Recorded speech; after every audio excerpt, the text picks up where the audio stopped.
안녕하세요, 오토플렉스 윤수정입니다. 제가 오늘은 DS3 크로스백 이텐스 전기차 모델을 데려왔고요. 제가 이 차를 한 달 정도를 시승을 하게 됐어요. 그래서 아마 여러분들한테 진짜 찐 체험기를 전달해 드릴 수 있지 않을까 싶은데, 사실 전기차 모델을 제가 이렇게 직접 소유하는 거는 처음이거든요. 왜냐면은 취재 현장에서는 많이 보기는 하는데 이게 사실 보는 거하고 내가 직접 끌어보는 거는 또 되게 다르잖아요. 그래서 이 차를 처음에 받았을 때는 좋은 거는 한 30% 정도, 회사 출퇴근을 지옥철에서 벗어날 수 있다라는 의미에서는 30%였는데 부담감이 한 70%는 차지를 했어요. 왜냐하면 이 전기차를 직접 몰아보지 않은 사람은 사실 주행거리 그리고 충전소 찾는 거에 대한 부담감이 굉장히 크거든요. 충전 어떡하지? 저는 지금까지 아파트 주차장에 있는 충전기를 찾아본 적도 없을 뿐더러 취재를 갔을 때는 그냥 고속도로 휴게소에 있는 충전소를 이용만 해봤지, 제가 직접 뭔가 전기차 급속 충전소를 막 찾아다니거나 아니면은 어플리케이션도 뭘 다운받아야 될지 모르겠고, 전기차 충전기는 다 사업자가 다 달라서 충전 카드는 그럼 어떻게 만들어야 하며 막 이게 머릿속으로 생각이 되다 보니까 좀 귀찮은데, 쉽지 않겠는데 하는 생각이 들더라고요.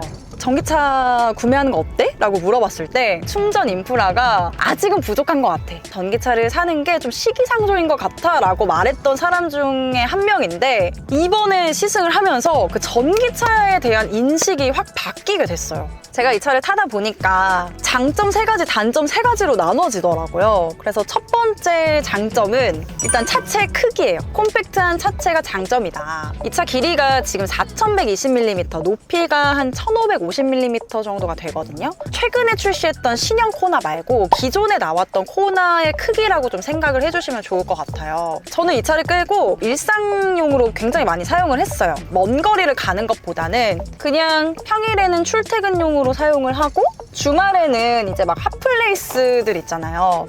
요새 떠오르는 게 압구정에 막 미뉴트 빠삐용이라고 해서 엄청 유명한 추러스집이 생겼는데, 그런 데를 한번 가봐야겠다라고 해서 그냥 여러분들이 사용하시는 것처럼 저도 그냥 일상용으로 많이 사용을 해봤는데, 확실히 주차, 그 다음에 이렇게 차선 변경을 하거나 좁은 공간에서는 차체 크기가 작은 게 장점이에요.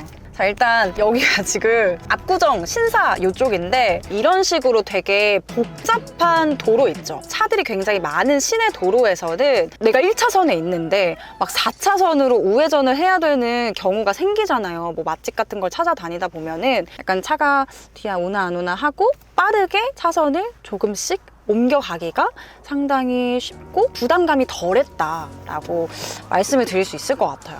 그리고 차체가 작으면 좋은 점이 또 뭐냐면 핫플레이스를 가기가 쉬워요. 제가 지금도 요새 굉장히 핫한 추러스 가게를 가려고 찍고 가고 있는데, 거기 골목길이 상당히 좁거든요. 벌써부터 이거 차 나란히 나오는 거 보이시죠? 아마 여러분들도 느끼셨을 거예요. 주말에 이런 골목길에 핫플레이스 간다고 차 가지고 오면 주차 공간도 없고, 주차 공간이 있다고 하더라도 막 차들이 엄청 빽빽하게 서야 되는 그런 협소한 공간만 있고, 지금도 보시면 이 겨우 2차로인 이 도로에서 이렇게 옆쪽에 평행 주차한 차들, 뭐 이렇게 택시 갑자기 서기도 하고요. 사실 뭐 운전이 숙련되신 분들도 아마 이거는 스트레스를 진짜 받으실 거예요. 지금같이 이렇게 막 앞뒤 옆으로 막 차가 오는 상황에서는 비켜줘야 될 공간도 없고, 막 뒤에서 차들은 빵빵거리고 이런 상황들이 진짜 부담스럽거든요. 근데 제가 이 DS3 크로스백 이텐스로 몰고 다녔을 때는 그런 부담감이 좀 덜했다. 그러니까 아예 없을 순 없는데, 그래도 이 골목골목을 지나다닐 때 옆에 어느 정도 여유 공간들은 계속 확인이 되더라고요. 이런 식으로 굉장히 스무스하게 편하게 좀 지나다닐 수가 있다. 좀 끌고 가볼까 하는 정도는 되는, 그런 차체 크기로 봐주시면 좋을 것 같아요. 자, 그리고 장점 두 번째, 바로 충전입니다. 충전이 편리해요. 그러니까 제가 주변에서 전기차 충전하는 거 어렵지 않아, 그거 되게 쉬워 라고 했을 때 아닌 것 같은데, 나는 되게 어려울 것 같은데 라는 생각을 했었거든요. 근데 일단 전기차 충전이 쉬웠던 이유는 저는 집밥을 먹일 수 있어서 그게 가장 좋더라고요. 저희 아파트에 있는 기계는 휴맥스 EV라는 기계였어요. 모바일 앱을 다운을 받아서 제 체크카드랑 그 앱이랑 이제 연동을 시켜놓고 제가 그 충전기를 꼽으면 그냥 집에 올라가서 뭐 활동을 하다가 충전이 모두 완료됐을 때는 그 어플리케이션을 통해서 확인을 할 수가 있더라고요. 평일에 이제 출퇴근을 하고 토요일에 하루 정도는 시내를 돌아다녔다가 일요일이 되면은 제가 출근을 하기 전날이니까 그냥 그 충전기를 한 밤 10시쯤에 물려놔요. 한 오전에 제가 7시쯤에 출근을 하게 되는데 그냥 집에서 나와서 바로 충전기는 이제 제자리에 놓고 그냥 차 몰고 나가면 되고, 이런 어떤 루틴이 만들어지다 보니까 충전을 하는 게 어렵지가 않구나 진짜로. 사실상 급속 충전소를 찾을 일이 거의 없어요. 제가 이 차를 받자마자 그 무공해차 통합누리집에서 전기차 충전카드도 일단 발급을 받아놨었고, 그 다음에 어플리케이션으로 EV 인프라라고 해서 많은 분들이 이용하는 그 급속 충전소, 그 다음 완속 충전소를 찾아주고 차가 몇 대가 대기하고 있고 지금 충전소에 가면은 바로 사용을 할 수 있는지 없는지에 대한 정보들이 나와요. 그래서 그것도 다운을 받아놨었는데 집밥을 먹이다 보니까 사용할 일이 없더라고요. 그리고 이 차가 국내에서 인증받은 주행 가능 거리가 260km인데요. 제가 완속 충전기로 항상 풀충을 할 때마다 한 308km에서 최대 320km 정도는 수치가 나타나게 되더라고요. 그래서 실제 전비가 더 좋아요, 이 모델은.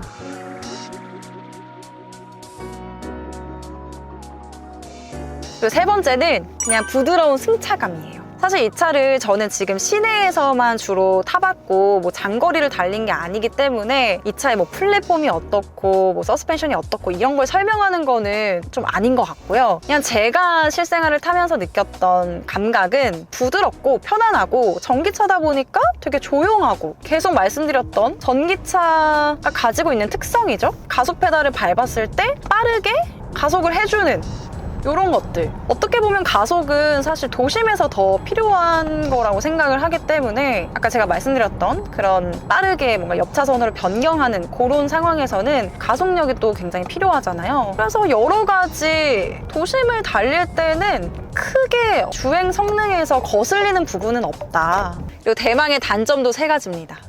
이거는 누구나 단점이라고 생각할 만한 게, 첫 번째는 스티어링 휠에 열선이 없어요. 그래서 이게 지금처럼 뭔가 이제 날씨가 따뜻해졌을 때는 상관이 없는데, 최근에 이제 따뜻하지만 잠깐 추웠던 그럴 때 차를 몰려고 이제 출발을 하면은 손이 그렇게 시려워요. 이 차의 가격이 5천만 원이 넘죠. 5,790만 원이란 말이에요. 여기서 뭐 국고보조금 받는다고 하더라도 한 450만 원 정도 받는 걸로 알고 있는데, 그래도 5천만 원이 넘어요. 5,200만 원 정도가 되는데 지금 소형 SUV에 들어가는 열선 스티어링 휠이 이 차에는 있지가 않다라는 게 저는 약간 믿을 수가 없었고 그 부분은 좀 아쉬웠다. 그리고 두 번째도 여러분들이 공감하실 만한 사항, 시트가 전동 시트가 아니에요. 이 앞좌석 모두 뒤로 젖히고 앞으로 당길 때 레버 형식이 되어 있을 수도 있잖아요. 근데 이 차는 또 프랑스식 감성을 담는다고 다이얼을 여전히 사용을 했더라고요. 그 다음에 이 시트를 위로 올리고 내리는 것도 레버로 되어 있어서 이렇게 당기고 아니면 이렇게 아래로 내리셔야 되거든요. 그래서 운전석만큼은 전동 시트로 해줬으면 어땠을까. 또 한 번 이 차의 가격을 생각하게 되면서 그렇게 이제 빼박 단점 두 가지가 있었고, 그리고 세 번째는 브레이크 페달의 이질감인데요. 타시는 분들에 따라서 다를 수는 있는데 저는 이질감이 느껴졌던 게, 이렇게 주행을 하다가 브레이크를 밟으면 처음에는 브레이크가 되게 쉽게 밟혀요. 제동이 된다라는 느낌은 안 들어요. 얘가 약간 물 먹은 솜을 밟는 느낌이 나거든요. 천천히 브레이크 페달을 밟으면 상관이 없는데 급격하게 밟아야 할 때, 그럴 때는 살짝의 이질감이 느껴진다라고 좀 정리를 할 수 있을 것 같아요. 그래서 이 DS3 크로스백 이텐스 한 달 정도 타본 결과 이 단점 3가지를 제외하고는 이 차 너무 좋았고 되게 잘 타고 다녔어요. 그리고 제가 그 휴맥스 EV로 충전을 했다고 말씀드렸잖아요. 그러니까 뭐 한 50km 이상 남았을 때 완속 충전기를 물려놓으면은 한 4-5시간이면은 충전이 완료가 되고요. 금액 같은 경우에는 1kW당 190원이었어요. 그래서 그렇게 사용을 하고 제가 일주일에 한 번 정도만 물린다고 하면 한 달에 4번이죠. 그래서 저는 한 달 동안 사용했을 때 충전 비용이 한 3만 원에서 3만 5천 원 정도만 나왔었다. 그래서 저는 한 달 동안 굉장히 저렴하게 이 전기차를 사용을 하고 반납을 했습니다. 이제 거의 뭐 전기차 전도사가 됐어요.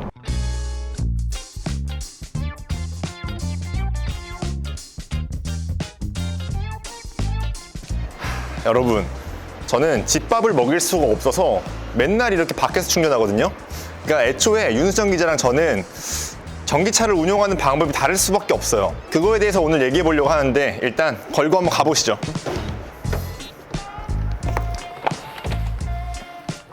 제가 지금 키를 넘겨받은 지 한 2주 정도가 지났어요. 그러니까 윤수정 기자보다는 적게 탔지만 그래도 이 차를 많이 타봤다고 할 수 있는데, 저희가 이번 장기 시승을 통해서 알고자 했던 게 뭐냐면 전기차를 오랫동안 내 차로서 소유하면서 가져가는 장점과 단점이 뭐가 있을까라는 거를 좀 알아보기 위함이었거든요. 일단 2주 동안 제가 전기차를 타면서 느꼈던 것 중에 가장 와닿는 건 딱 3가지였어요. 첫 번째는 바로 아까 말씀드렸던 충전 문제인데요. 저 같은 경우는 집에 충전할 수 있는 곳이 없어요. 특히 이 차를 장기 시승하기 전에 가장 큰 걱정도 그거였는데요. 저는 그런 생각을 가지고 있었어요. 전기차에 집밥을 먹이지 못하면 전기차 사는 거를 진짜 심각하게 한번 고민을 해봐야 된다. 그랬던 배경에는 사실 많은 분들이 공감하실 테지만 전기차는 충전 시간이 오래 걸린다. 근데 여러분, 막상 이렇게 전기차를 2주 동안 타다 보니까 그거는 큰 문제가 되지 않았어요. 특히 이렇게 DS3 크로스백 이텐스처럼 한 번 충전으로 300km 이상을 달릴 수 있는 전기차들에서는 이게 그렇게 큰 문제가 되진 않았습니다.